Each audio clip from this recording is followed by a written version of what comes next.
thank Dr. Alwanchi for his great presentation. And now, please allow me to introduce Dr. Khaloo, a distinguished professor at Sharif University, whose expertise lies in the realm of concrete materials and structures. As the head of the Iranian Concrete Society, Dr. Khaloo plays a pivotal role in shaping the discourse around concrete technology in Iran and beyond.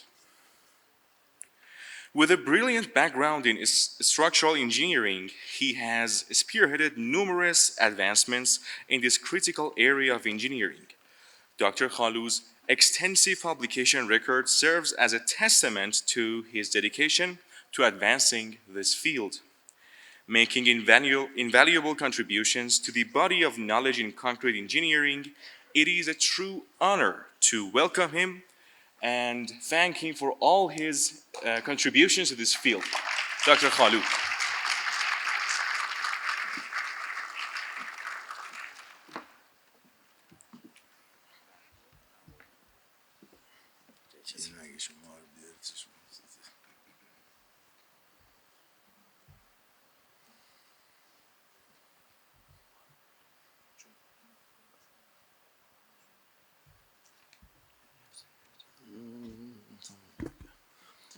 Good afternoon. I hope you have enough breath to follow the last presentation. I hope I do. Let's start on this subject of using a relatively new type of reinforcement for reinforcing concrete structures. And that is nothing but FRP bars. As you can see here, corrosion is a huge problem for reinforced concrete structures all around the world. And the fact is that water, along with some ions which can actually attack. That's not a technical word, but that's what I understand. To use for it, they can actually reduce the size of reinforcement, and as the size in diameter and cross-sectional area reduces, the tensile and compressive capacity also diminishes. So in that case, the reinforcement will be inactive, and concrete will be the only substance to carry the load. And this has been the problem all over the world. You can see various structures, reinforced concrete structures, losing their strength, and mainly the useful life of them have been reduced considerably, and the cost of repair and rehabilitation is huge. And there are many actually factors that can cause this environmental, in fact, deterioration. Elevated temperature, saline solutions, and in this case that I'm actually having my speech on is that corrosion, which is the end of the, in fact, attack, which reduces the size of reinforcement. So there are actually many ways that we can reduce this, in fact, influence. One of them is to have a coating on the steel, and this type of reinforcement has been considerably used in the countries located in the south of the Persian Gulf, in fact, Arab countries. But if there is a cut on the, in fact, coat, so the rate of corrosion will increase tremendously. So the manufacturing process is very difficult, and in the transportation, you may get some cuts on the surface, and so it can be inactive. The other method is to use cathodic protection and corrosion inhibitors. And the last thing I want to actually emphasize is to use stainless steel. The cost is very high, and the level of stainless is also very important. So this has actually posed the real difficulty in using even stainless steel. And there are actually many ways that you can repair the structure after the corrosion, but still you have the corrosion inside, and in time you will, in fact, lose the strength. These are some of the examples that you can observe. Heavily corroded reinforcement and repair of such structures is difficult and time-consuming and also very expensive. So here I'm actually introducing in this actually lecture. It has been around for the last 2 decades at least, FRP rebars. So the FRP rebars do not corrode. They are lightweight. In fact, they are anisotropic, and they are elastic up to failure. We have, in fact, 4 types of FRP rebars. The first that I can actually name is aramid. Aramid is what is being used in anti-bullet vest. It has a high tensile strength, basalt, carbon, and glass.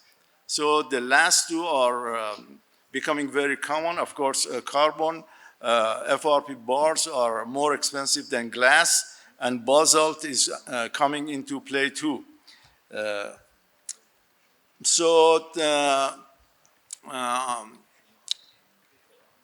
I don't want to go into in fact, the way they are put together. I mean, the composite, that is fibers with the epoxy.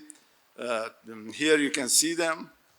So I need to continue and get to the, in fact, the application and research and design basis for it.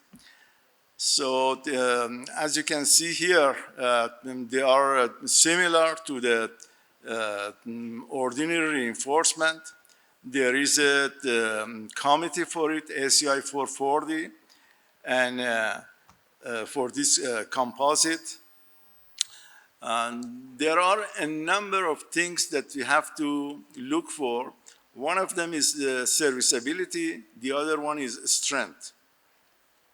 And the modulus of elasticity of a steel is 200 gigapascal, whereas the modulus of elasticity of FRP, GFRP is around 30, 40 gigapascal, which is 1/5.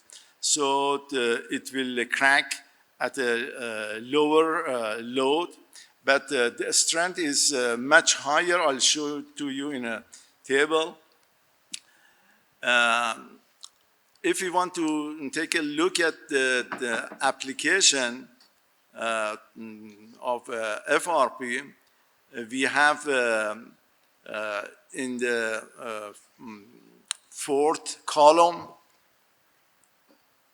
from the left, we have FRP bars, we have FRP strands. They can even be used in pre-stressing concrete. Of course, we have some difficulties with them because at the anchorage, they have a high slippage, and also they experience high relaxation. We have FRP mesh, which is very common in Canada these days. And we have also FRP plates, FRP fabrics, and near surface mounting FRP.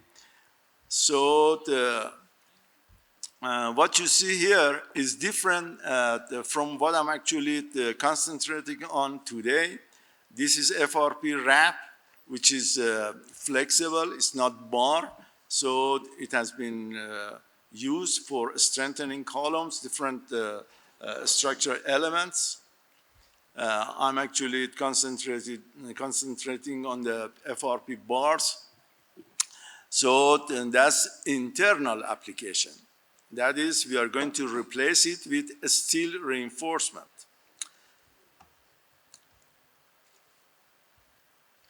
Let me go back and concentrate on in fact, the weight.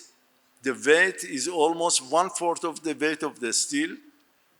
The tensile strength is 2 to 3 times the tensile strength of steel. But as I mentioned while ago, the modular of elasticity is almost 1/6 to 1/5 of that of steel.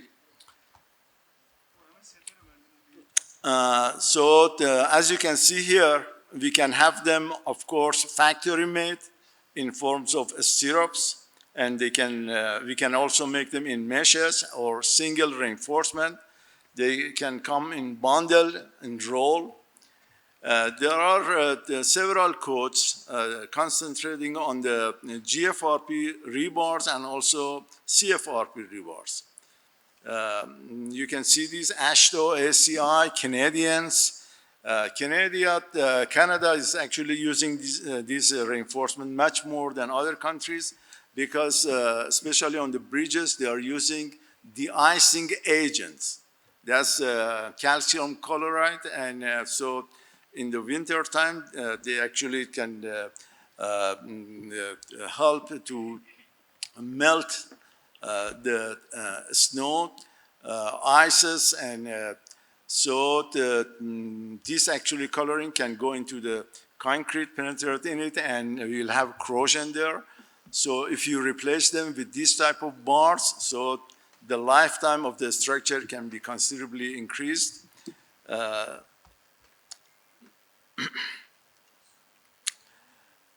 Well, these are the guidelines that I'm going to pass on that.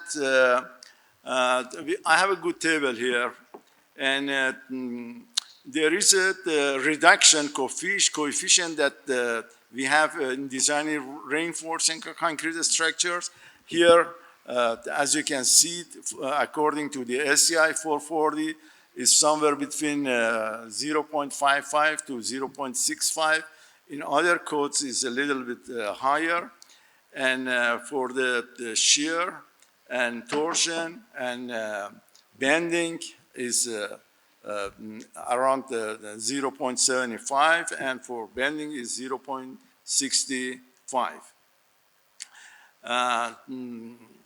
The tensile strength of FRP bar is almost 1,000 kg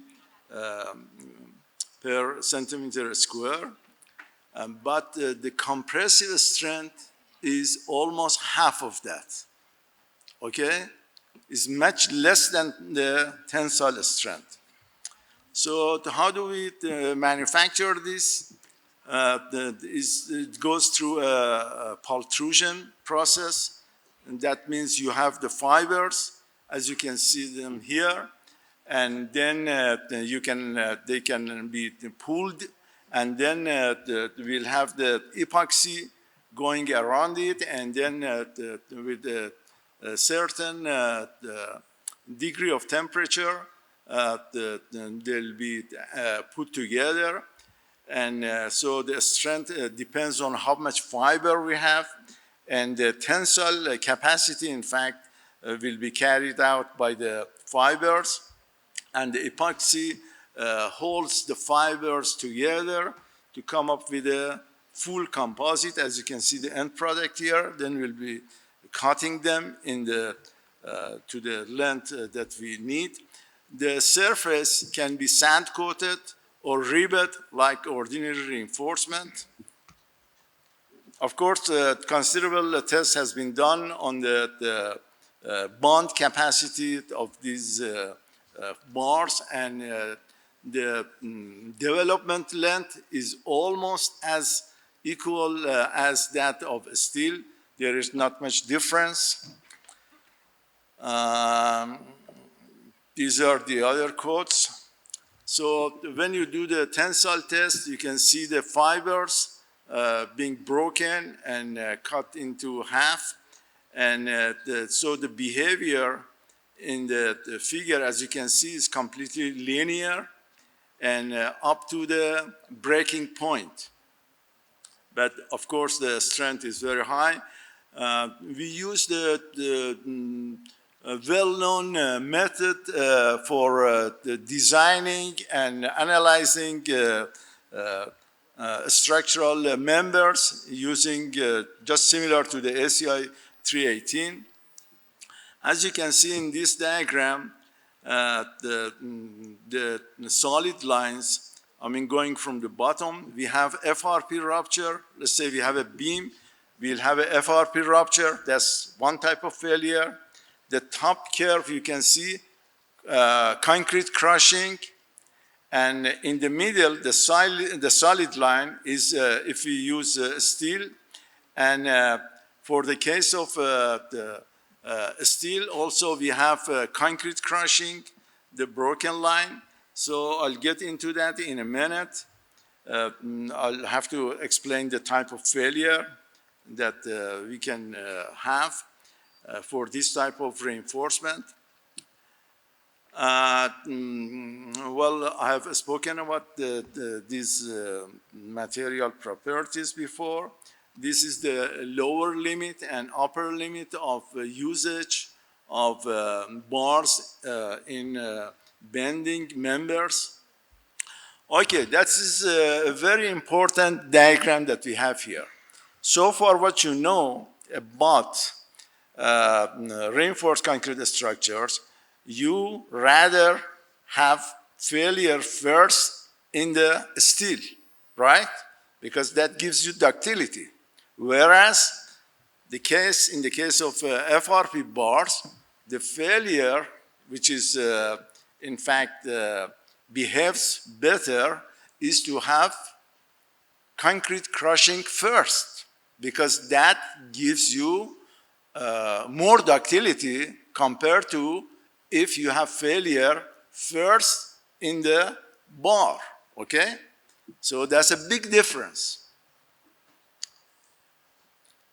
And of course, you can design it in the linear range with adequate safety factor that does not cause any problem for us. So as you can see here, in this actually curve, which says actually 0.55, this it says FRP rupture. That is if you design it to have FRP rupture. In the horizontal axis, you see row balance. That means if you design it less than row balance, you will have FRP rupture, which is a sudden failure. Okay, let's go to the right. In the horizontal axis, you see 1.4 times row balance. If you design it more than 1.4 times row balance, then what you will have? You will have compression type failure, which is almost a ductile type failure. This is how you design it. And in the middle between row balance and 1.4 row balance on the horizontal axis, as you can observe, that's a transition region. So the codes emphasize that we have to design this kind of, in fact, systems using a row greater than 1.4 row balance. That's a big difference. Anyway, there are adequate coefficients that you can give you safety and be conservative, and you don't have to worry about that. These are some of the equations I'm going to pass. The development length has been also, you can see it here. That's based on the numerous the research. Crack control. So these are some of the applications. You can see bridges being reinforced with FRP bars. They are light, so the workers can easily carry them. Okay? But they have to wear gloves because the fibers are very thin. They can penetrate into your skin. Okay? Don't be fooled by that. So make sure you wear the gloves. You can see slabs on grade in the warehouse, road pavings, and walls. And let me explain just in detail, in brief, in fact, regarding some of the research that we have done at Sharif University of Technology, and it's still continuing. So this is a case that our fellow researchers in Canada, they believe that you can use them as reinforcement in members carrying compressive loads, whereas I don't believe in that. So that was a big challenge for us. I found several papers from them being published in the very important journals. So I came up with an idea. My idea was to test beams and use this type of reinforcement as compressive reinforcement and see if they can increase the load capacity. Okay? In the beginning, and also at the end. In the beginning, I felt they're not going to increase the capacity because the modulus of elasticity of concrete and GFRP bars is almost the same.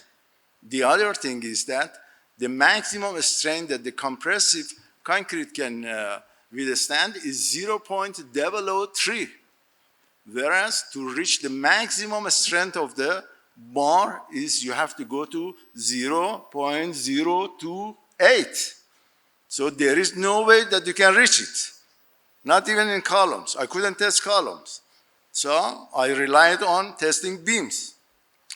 And in those, in fact, beams, I observed it's not increasing the load. Also, I did another type of test, of course, with my graduate students. You can see them to the right.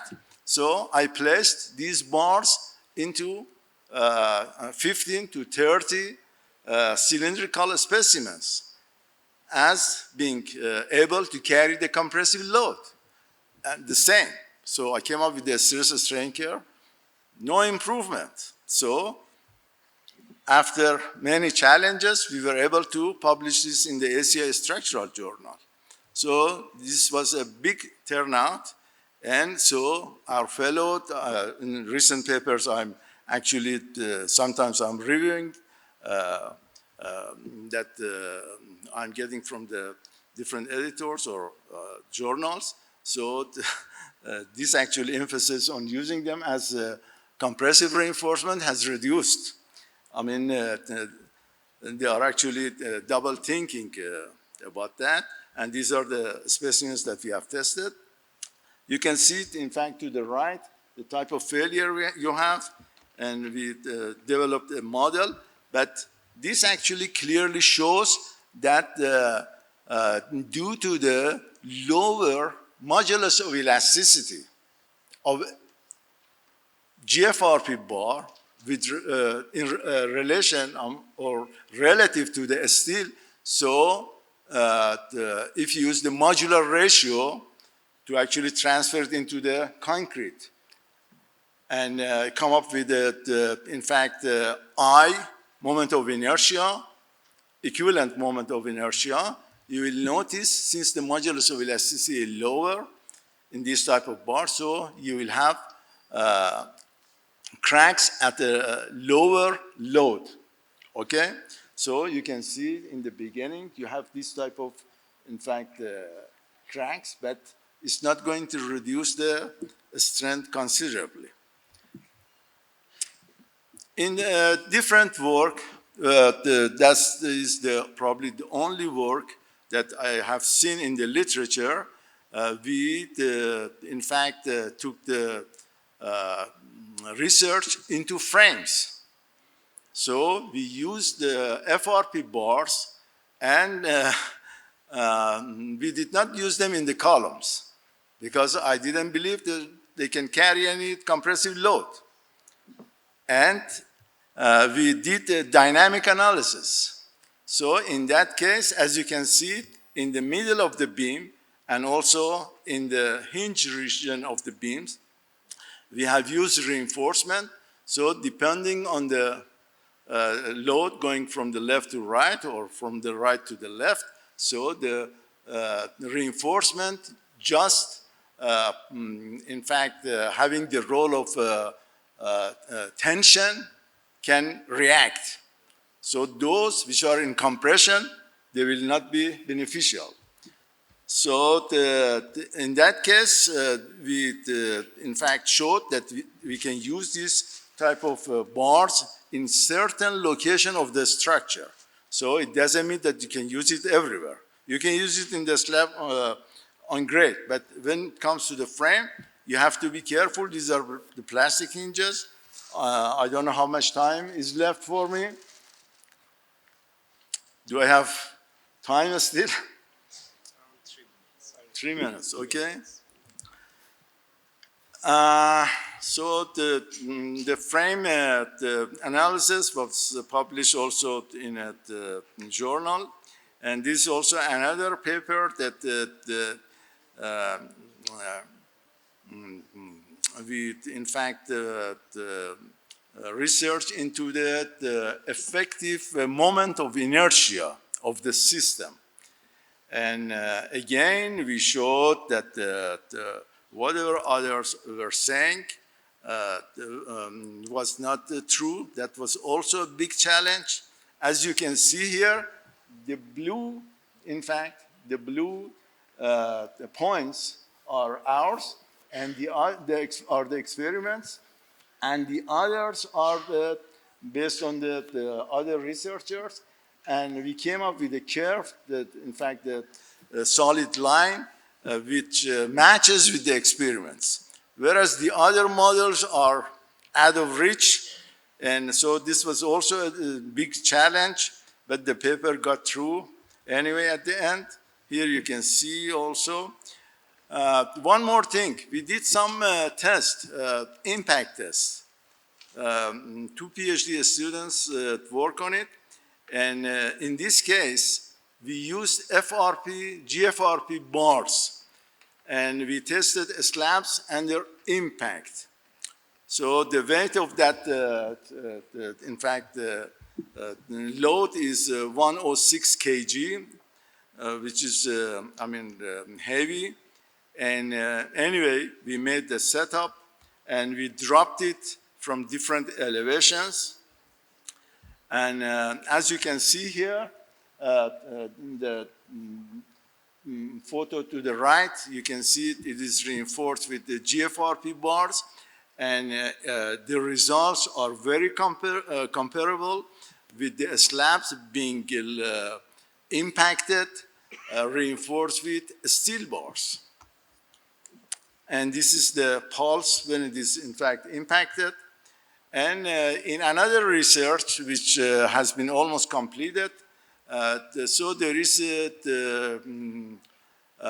in fact, some concern regarding the capacity of this type of structures reinforced with the GFRP bars under fire. So, as you can see here, we have several slabs reinforced with GFRP bars. And there is also another scenario is to use both type of reinforcement, GFRP bars and steel bars together. So I don't have the photos here. So in some of these slabs, we have used a combination. They are dual, in fact, hybrid. And as you can see, the behavior, in fact, here is the blue, the curve, that's about the slabs reinforced with GFRP bars. The flat curve is the slab reinforced with steel bars. and the green one, is a hybrid slab. And we also tested them under fire, and it was a difficult task, and nobody could do it but Miss Meghdadi, my student who was here yesterday, and she was able to manage it with some people that they take actually all the steels that are not being used, they are waste, so they'll melt them. So she was able to, in fact, get a hold of them, and so put all these slabs there. So they were, in fact, that was the true fire testing that one could do. And the results shows that if you use adequate cover, so they'll not be influenced by fire. And here you can see the slabs in the kiln.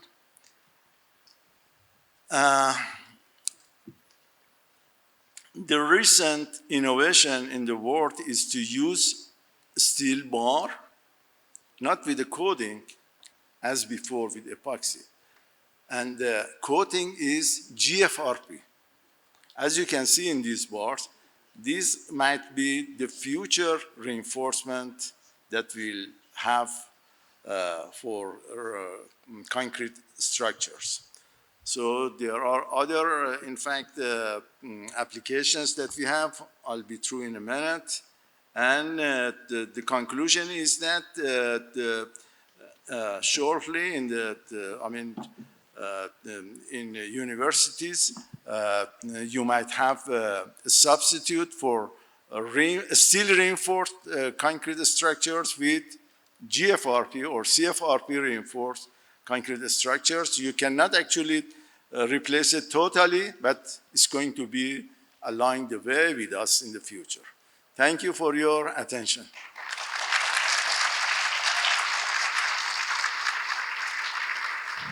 I appreciate your excellent speech, and also I should thank you for all your effort in organizing and managing this conference. Please, big hand to Professor Khaloo.